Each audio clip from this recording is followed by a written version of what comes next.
பாரதியார் பற்றி வா. ராமசாமி அவர்கள் எழுதிய வரலாறும், தொ.மு.சி.யினுடைய குறிப்புகளும் பரவலாக வாசிக்கப்பெற்றவை.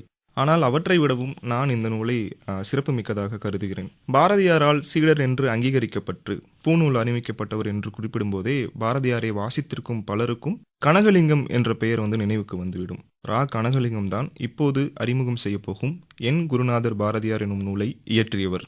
இந்நூல் தமிழ் பல்கலைக்கழகத்தின் வெளியீடாக வந்துள்ளது. கனகலிங்கம் பாரதியாரின் அன்றாட வாழ்வையும் பழக்க வழக்கங்களையும் கண்டவர். அவர் தன்னுடைய மகள்களோடு பாரதியார் எப்படி சலிக்காம நாள் முழுக்க அமர்ந்து பாடல்கள் பாடுவார், பாப்பா என்று மகள்களை எப்படி அழைத்தாரு, பாப்பா பாட்டு பாடியதே மகள்களுக்காக தான் அப்படின்ற குறிப்புகள்லாம் ரொம்ப தெளிவாக சொல்லிட்டு போறாரு. கடற்கரை காட்சியை ரொம்ப விரும்பி பார்க்கிறவராக பாரதியார் இருந்திருக்காரு. சில நாட்கள் மௌன விரதங்கள்லாம் அவர் இருப்பதாக தன்னுடைய நூலில் பதிவு செஞ்சிருக்கிறாரு. தேடி வரும் அறிஞர்களிடம் தற்போது புதிதாக எழுதிய நூலை வாசித்து காட்டும் பழக்கம் பாரதியாருக்கு இருந்திருக்கிறது. தாழ்த்தப்பட்ட வகுப்பை சேர்ந்தவர்களை சமமென கருதி வீட்டில் அருகில் அமர்த்தி உடன் உட்கார்ந்து சாப்பிடுவது, இது போன்ற பழக்கங்கள்லாம் பாரதியார்கிட்ட இருந்திருக்கு. கனகலிங்கத்திற்கு பூணூல் அணிவித்து அதற்கு முன் பிராமண சடங்குகளை எல்லாம் கற்பித்து சாதி மாற்றியதும் ஒரு மிகப்பெரிய புரட்சியாக அந்த காலகட்டத்தில் அறியப்பட்டது.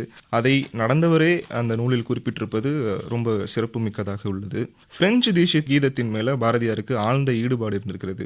பிரெஞ்சு நாட்டை சேர்ந்த இசைக்கலைஞரிடம் அவரும் மகளுமாக சென்று பிரெஞ்சு தேசிய கீதத்தை கற்று அவர்கள் ஒன்றாக சேர்ந்து பாடக்கூடிய அந்த இனிமையான பகுதிகள் எல்லாம் இந்த நூலில் எழுதியிருக்காரு. நம்ம அவரை அறியாத விஷயங்கள் இந்த நூலில் கொட்டி கிடக்குது. இது எல்லாத்துக்கும் முக்கியமான காரணம் அவர் எல்லாத்தையும் உடன் இருந்து பார்த்து இந்த விஷயங்களை எழுதியிருக்காரு.